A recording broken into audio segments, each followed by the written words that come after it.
si la politique française avait été un peu plus ouverte, un peu plus, comment dire, tolérante, un peu plus près des réalités, elle n'aurait pas commis les erreurs qu'elle a commises d'une manière systématique. Mais ces erreurs commises d'une manière systématique renvoient à une politique. C'est pas simplement des erreurs qui existent en soi. C'est toute la politique néocoloniale que la France a exercée un peu partout. À la différence, si on compare un peu avec la politique des Britanniques, ça n'a pas du tout été le même cas. Donc il y avait des stratégies de maintien du pouvoir qui ont fait en sorte que c'est arrivé dans cette situation-là.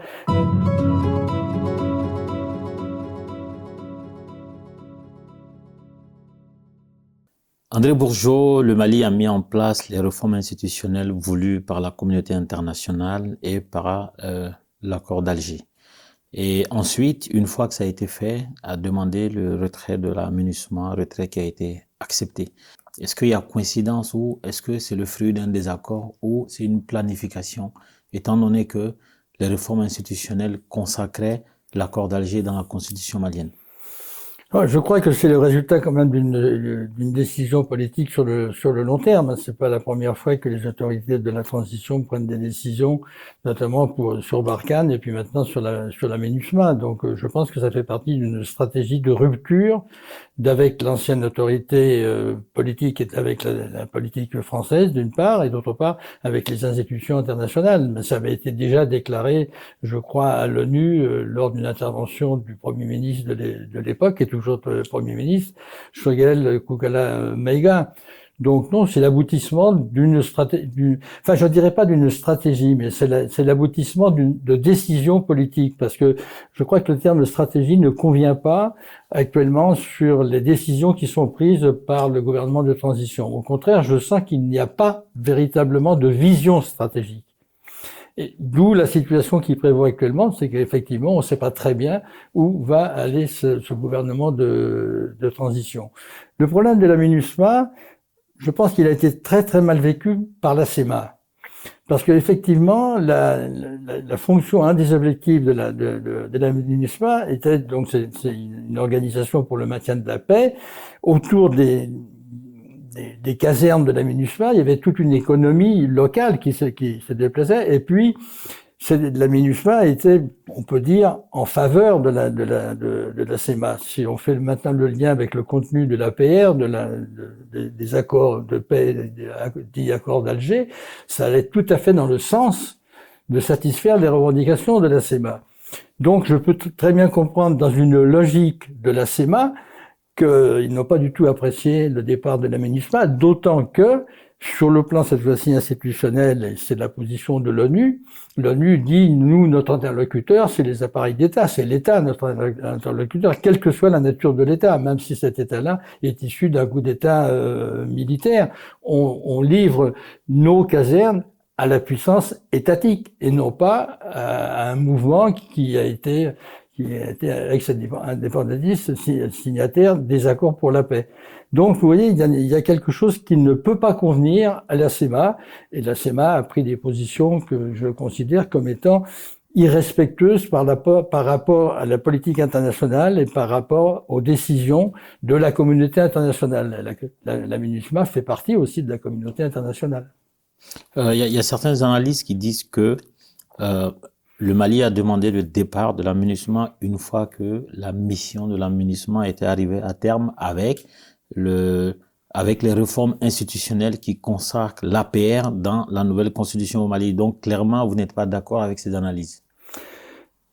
Je pense qu'il y avait une volonté politique de rupture avec l'ancienne puissance occidentale, en l'occurrence la France, et puis aussi avec la communauté internationale. Ça repose le problème de la manière dont le gouvernement de transition accepte ou n'accepte pas dans les faits le contenu de l'application de l'accord pour la paix. Je pense que l'enjeu, il est là, fondamentalement là. Et le rôle de la MINUSMA en tant qu'organisme de maintien de la paix jouait un rôle extrêmement important pour éviter justement des conflits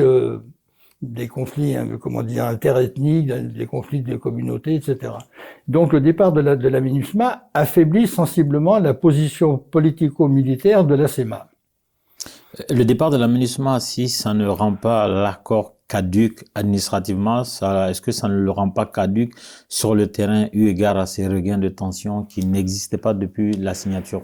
Alors, je ne sais pas si on peut dire d'ores et déjà caduc, mais en tout cas, ça génère un processus qui conduit à la caducité de l'accord. D'où le fait que la CEMA prend des positions extrêmement fermes, extrêmement rigoureuses vis-à-vis de la transmission des bases militaires de la MINUSMA au pouvoir militaire des FAMA.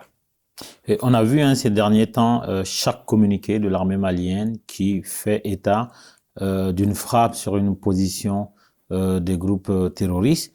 Il y a une réclamation systématique au niveau de la CMA comme quoi les FAMA ont attaqué leur position. Donc, qu'est-ce que ça signifie? Ça repose le problème du contenu de l'accord pour la paix. Le contenu de l'accord pour la paix fait référence à plusieurs reprises sur l'intégrité territoriale du pays. Donc se pose le pouvoir de la souveraineté sur cette intégrité et donc sur l'autorité de l'État sur l'intégrité territoriale. À partir du moment où vous avez un groupe signataire ex-indépendantiste qui dit mais nous on est là, c'est pas du tout dans l'accord. Je ne pense pas en tout cas à ma connaissance, il n'est pas stipulé que on doit respecter les positions militaires des ex-indépendantistes. Ça repose maintenant parce que c'est très compliqué l'application de l'accord. Avec la création du comité stratégique permanent qui transgresse d'une manière évidente le contenu de l'accord. Et au sein de ce comité stratégique permanent, il y a aussi un état-major militaire. Donc on voit bien qu'une grande partie du septentrion malien agit comme si c'était un territoire autonome. Et ce territoire autonome, qui se caractérise, qui est appelé par la CEMA Azawad, mais ils assurent leur autonomie et de ce fait-là, puisqu'ils se considèrent autonomes, c'est un décret, oui c'est ça, ils s'auto-décrètent territoire autonome. Donc je me mets à leur place à partir du moment où les FAMA qui ont une autre politique, parce qu'ils représentent quand même l'autorité de l'État sur l'ensemble du territoire malien. Donc ça les gêne quelque part. Mais ça repose aussi implicitement le problème de Kidal. Si effectivement il y a le respect de l'intégrité territoriale tel qu'il est exigé dans le contenu de l'accord, normalement Kidal fait partie du Mali. Or jusqu'à maintenant, Kidal est une portion territoriale indépendante, autonome par rapport à l'État malien, puisque actuellement ce n'est pas assuré par la souveraineté de l'État. Donc vous voyez, il y a plusieurs facteurs qui se conjuguent, qui font en sorte que il y a des problèmes énormes sur le contenu de l'application de l'accord. C'est une des raisons pour lesquelles les situations qui prévalent, disons, depuis 6 ou 7 ans, exigent de repenser cet accord-là, voire de le renégocier, parce que, de mon point de vue, en tout cas, de facto, je dis bien de facto, il y a une partition territoriale. Tous les discours, si vous prenez les communiqués diffusés par la CEMA, tous ces communiqués affirment et confirment bien qu'ils se considèrent comme étant un territoire autonome. Tout à fait.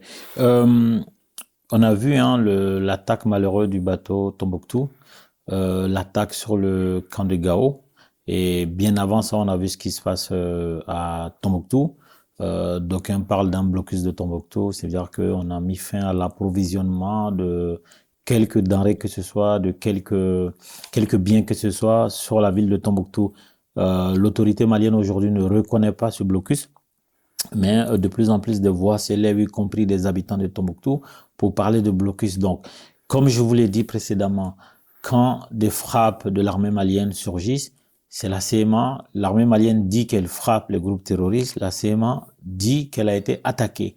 Et on a vu, si on peut considérer l'attaque du bateau et l'attaque du camp de Gao, plus ce qui se passe à Tombouctou comme étant une répercussion de ces attaques, est-ce que la CMA ne se met pas à nu parce qu'elle dit qu'elle a été frappée dans des endroits où des terroristes vont se venger sur un bateau, sur des camps. Donc, est-ce que à cette heure-ci, on pourrait faire une différenciation, une dichotomie entre justement la CMA et les groupes terroristes sur le terrain? Bon, la question est pertinente. La réponse est délicate parce que la manière dont on va répondre, on peut penser qu'il y aurait des relations de nature organique entre la CMA et puis les groupes, les salafistes djihadistes. Jusqu'à présent, je ne pense pas qu'il y ait des relations de type organique. Mais c'est pas du tout impossible qu'il y ait disons, des complicités, pour utiliser un terme pas trop fort, entre les deux. D'autant qu'il faut avoir aussi une certaine mémoire historique. Il y a eu quand même création de la République islamique de l'Azawad, qui s'est faite sous le joug, sous la tutelle, pas sous le joug, mais sous la tutelle du JNIM, donc des salafistes djihadistes dirigés par Iyad Agrali. Donc, ça repose le problème des ambiguïtés des relations de la SEMA avec ces groupes dits terroristes que je considère plutôt comme des groupes salafistes djihadistes, parce que derrière l'attitude de ces groupes-là, c'est quand même l'influence des frères musulmans et du salafisme djihadiste. C'est une des raisons aussi pour lesquelles je considère que le terme terroriste, qui est un mode opératoire, mais qui ne renvoie pas à une idéologie et à une théologie. Alors que si on fait référence aux frères musulmans, on sait très bien que l'islam est traversé par des courants complètement différents, que recourir à cette idéologie, à cette théologie, donne un contenu et des objectifs que l'on peut comprendre. D'autant que si vous écoutez les prêches de Koufa légitime aussi le recours aux armes en disant mais le prophète, faire référence au prophète, c'est quand même quelque chose d'extrêmement important. Il a utilisé les armes pour se défendre. D'où le petit djihad. On considère que c'est un petit djihad par rapport au grand djihad avec toutes les valeurs morales, de l'honneur, etc. de l'islam. Donc, dans ces conditions-là, je pense qu'il y a un abus de langage qui obscurcit les faits et qui ne permet pas de faire des analyses politiques pertinentes, d'une part. D'autre part, le terme terroriste, il a été employé pour caractériser les indépendantistes algériens qui luttaient pour leur indépendance. Ça a été aussi le même terme, je dis bien le même terme, c'est la raison pour laquelle il faut nécessairement avoir une réflexion sémantique, parce que c'est aussi à la base, à propos, quand on fait une réflexion sémantique, on crée les conditions d'une analyse de type politique et idéologique. Les résistants français, ils ont été caractérisés comment par le régime collaborationniste du maréchal Pétain et par les Allemands, de terroristes, alors que c'était des résistants. Donc vous voyez, le terme terroriste, c'est un peu le langage du pouvoir. Mais cette même ambiguïté sur la sémantique, on le retrouve aussi dans l'appellation Moudjahidine. On retrouve exactement les mêmes ambiguïtés, les mêmes ambivalences. C'est pour ça qu'il faut être très très prudent. Moi, j'aurais tendance à dire que il faut nécessairement avoir une réflexion de type sémantique et conceptuel, parce que c'est à partir de là que l'on peut faire des analyses politiques et faire des relations aussi avec ce qui se passe quasiment sur l'ensemble du monde actuellement. On va évoquer la rétrocession des camps de l'aménagement. Il y en a 12 au total, plus le QG à Bamako. De votre avis, avec tout ce qui se passe sur le terrain aujourd'hui, est-ce que au 31 décembre, on est capable de tenir la rétrocession des 12 camps, plus celui de Bamako? Alors, je répondrai par la question suivante, c'est que si le 31 décembre, ce n'est pas fait, qu'est-ce qui va se passer?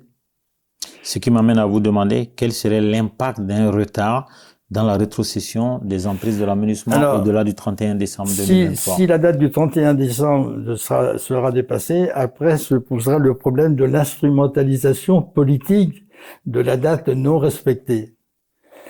On est confronté actuellement à tout un tas d'instrumentalisation, de manipulation du politique. Mais je pense que sur le plan théorique, la MINUSMA a intérêt à faire le vide, enfin à partir avant le 31 décembre, parce que sinon, ça ne part pas avant le 31 décembre, elle risque d'être accusée de vouloir se maintenir. Donc elle se mettrait dans une position de faiblesse par rapport aux autorités de la transition et par rapport aussi à la communauté internationale. Donc je pense que les autorités de la MINUSMA feront tout pour que le 31 décembre, les places soient vides. Sinon, ça va créer de nouvelles situations conflictuelles. Au Mali, les élections présidentielles sont prévues pour février 2024. Aujourd'hui, il y a deux écoles. Il y a une école qui veut que les élections se fassent à date. Et parmi les plus bruyants de cette école-là, on a vu Adama Diarra, qu'on appelle Ben le Cerveau, aujourd'hui qui a tenu des propos au-delà de cette demande d'élection en février. Et donc, sur ces deux écoles, il y a ceux qui veulent que ce soit fait à date, ceux qui veulent que la transition soit prolongée. Et donc, quels pourraient être, selon vous, des arguments pour le maintien de la date des élections et quels pourraient être les arguments contre le maintien, donc c'est-à-dire pour une prolongation? J'ai pas d'opinion personnelle sur le maintien. En revanche, c'est le courant auquel vous vous référez qui veut la prolongation. Qu'est-ce qu'ils avancent comme argument pour la prolongation de oui, c'est ça, le transfert de La prolongation de la transition, voilà. du coup. Quels sont les arguments? À partir de ce moment-là, je pourrais me prononcer sur la pertinence des arguments ou non. Mais comme ça, d'emblée, je ne comprends pas pourquoi il faudra encore reporter les élections. À chaque fois, on reporte, puis finalement, le report aussi a pour conséquence du maintien au pouvoir de la transition. C'est ça, c'est un peu comme ce qui se passe actuellement au Niger et au Gabon. C'est-à-dire, ça légitime le bien fondé de la présence des militaires au gouvernement. C'est ça qui est inquiétant. Maintenant, je ne sais pas quels sont les arguments avancés par Ben de Cerveau pour dire non, on doit tenir les élections à la date prévue. Il évoque le fait qu'on a réussi à organiser les élections référendaires et que selon lui, les élections référendaires sont plus compliquées à mettre en place que les élections présidentielles. Et il évoque aussi le fait que le Mali a déjà été sous sanction et que selon lui, la population qui a largement soutenu les autorités de la transition pendant l'embargo, pendant toutes les crises que le Mali a traversées durant la transition, ne serait plus capable, il ne pourrait pas tenir et donc ça pourrait mettre la transition à découvert. Donc voilà, entre autres, les arguments de Adama Diarra. Bon, c'est des arguments qui se défendent, hein. Et puis, il a recours à des arguments de type institutionnel, légaliste, puisque la date a été fixée. Mais est-ce que ça se pose en termes d'arguments légalistes ou bien est-ce que ça se pose en termes fondamentalement politiques? Et si le report des élections se faisait, ça satisferait qui? A priori, je pense que ça satisferait le gouvernement actuellement au pouvoir. Si les élections se font à la date, ça peut créer une nouvelle situation politique qui va déboucher aussi sur une nouvelle situation. C'est ça, c'est comme ça que je vois l'enjeu sur le fait de respecter la date ou de prolonger encore une fois la date.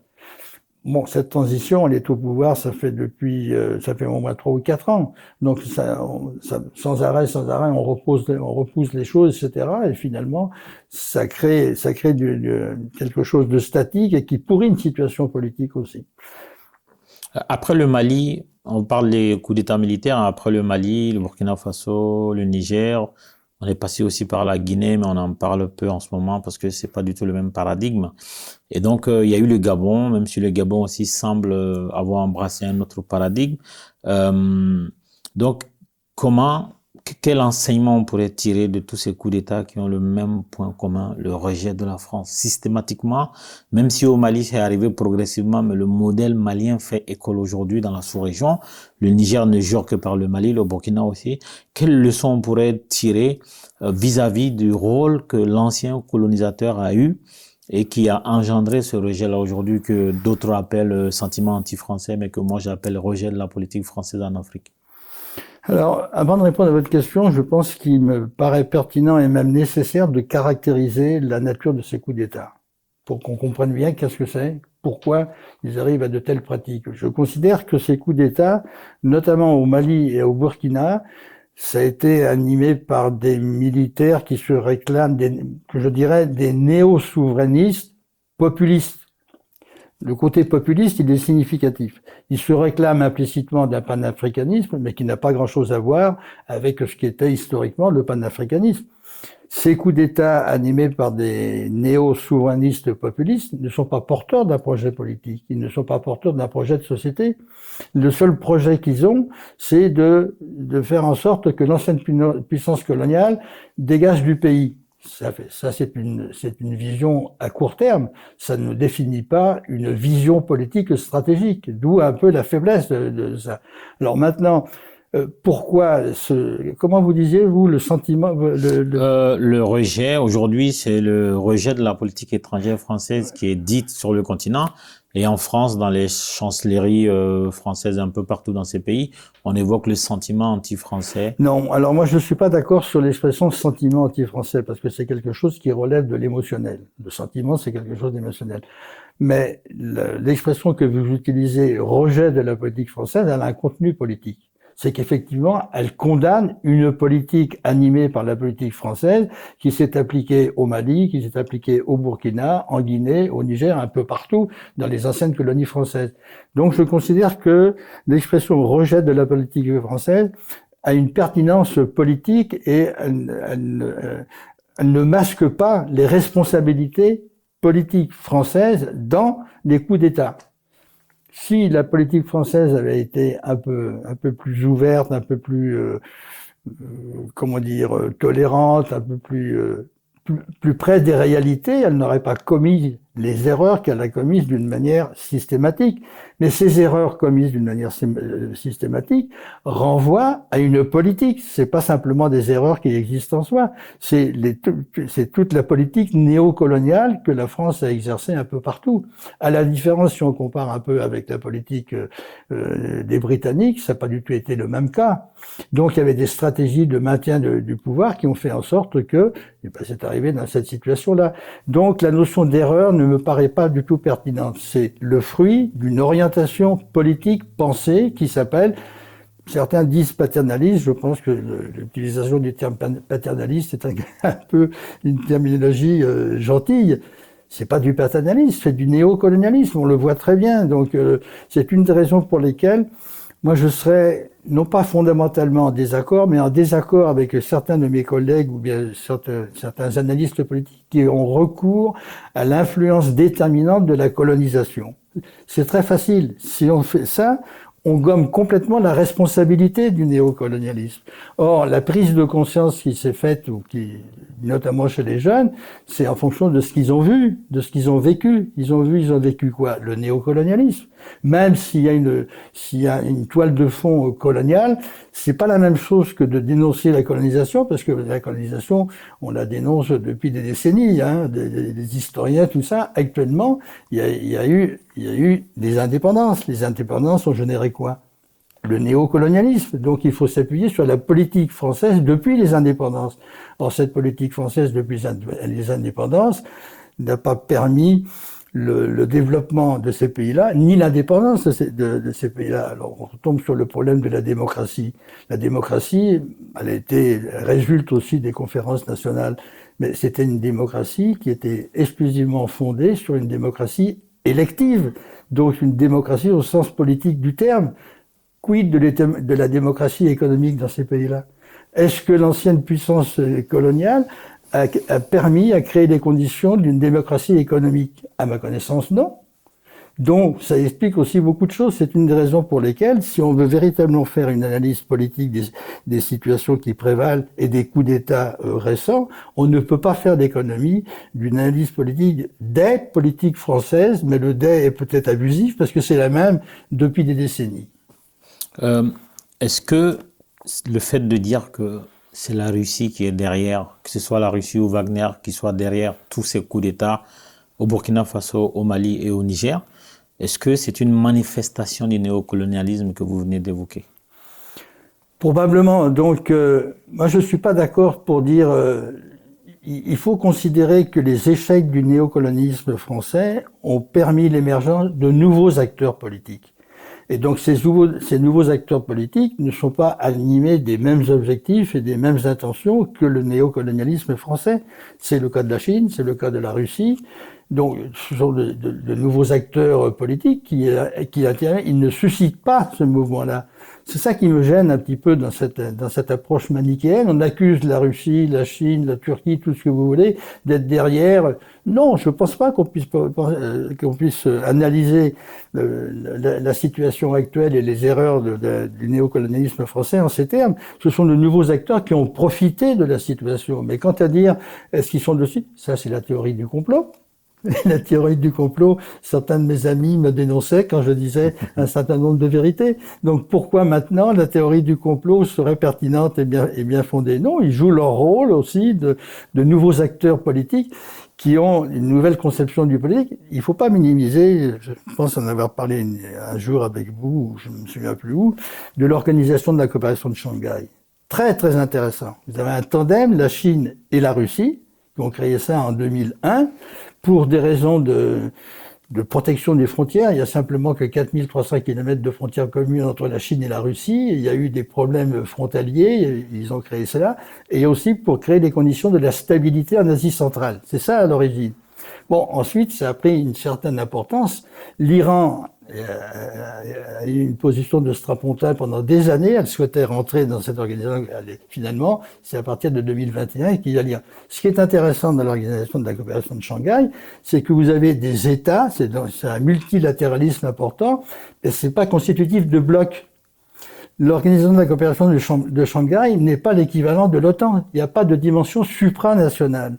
C'est une des raisons pour lesquelles c'est intéressant, parce que vous retrouvez ces gens-là, notamment par exemple la Russie en Libye, avec la Turquie qui souhaitait rentrer, mais elle n'est pas rentrée dans l'OCS, qui ont des positions complètement différentes en ce qui concerne la Libye, parce qu'ils défendent des intérêts d'État. Et ce multilatéralisme-là, c'est quelque chose de nouveau, parce que ça veut dire qu'actuellement, on ne peut plus raisonner en termes de blocs. Le bloc qui existe au niveau idéologique, c'est le bloc occidental. Mais face au bloc occidental, non, c'est un multilatéralisme qui regroupe toute idéologie, toute confession, etc. Mais quand même sur deux points, deux invariants qui les réunissent, c'est les droits de l'homme, c'est pas leur problème, et puis la démocratie, c'est pas non plus leur problème, que ce soit pour la Chine, pour la Russie, pour l'Iran, c'est évident. C'est autour de ces deux nouvelles valeurs qu'ils interviennent, ils agissent.